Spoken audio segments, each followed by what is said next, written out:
Most have never considered the cost of manning up. But manning up is a term that you'll have heard or used at least once in your own lifetime.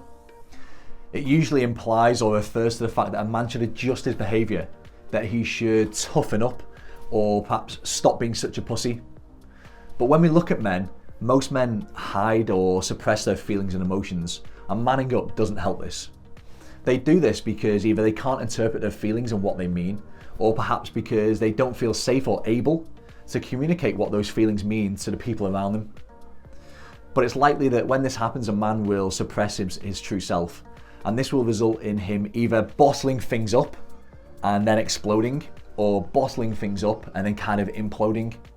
But the reality is that manning up always comes at a cost. When we look though, there's a misconception. There's a misconception that manning up is unique to men of our generation, and I don't believe that's true.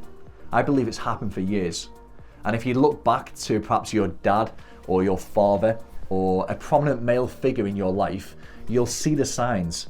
They would have been perhaps either shutting themselves down, battling on with this misplaced stoic resilience, or giving people the silent treatment. For me, my truth is that manning up has been passed down from father to son, from generation to generation. And it's only now in the public eye, because of men having the courage to speak up, are we really starting to take note of the toxic implications of manning up. Sigmund Freud, the pioneering psychologist, said that unexpressed emotions will never die. They will be buried alive and come forth in uglier ways. So I want to take a look at mental health through the lens of manning up. In my professional opinion, I believe that manning up is a key reason for poor mental health. Often it can be the catalyst for conditions or increased conditions such as anxiety, stress, and depression.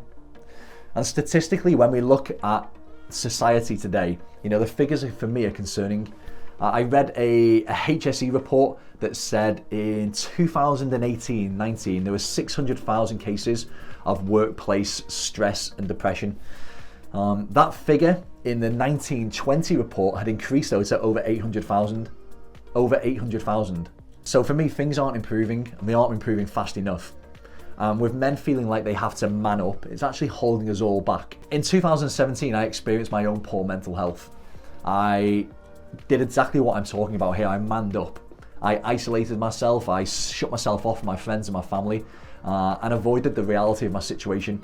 And not only did it nearly cost me my marriage and my sanity, it was a really difficult, bloody time. But when I fast forward now to 2021, I really do believe that there's no health without mental health, and that manning up is actually a real factor in shutting men down. What's important here though for me is that if this is to change, if this is not to be passed down to future generations, then it's really important that as a gender and as a society, we start talking and start communicating more openly, with more authenticity, with more feeling, with more courage and vulnerability. And for this to happen, men need to feel safe. They need to feel safe communicating where they are and how they are, and they need to stop manning up.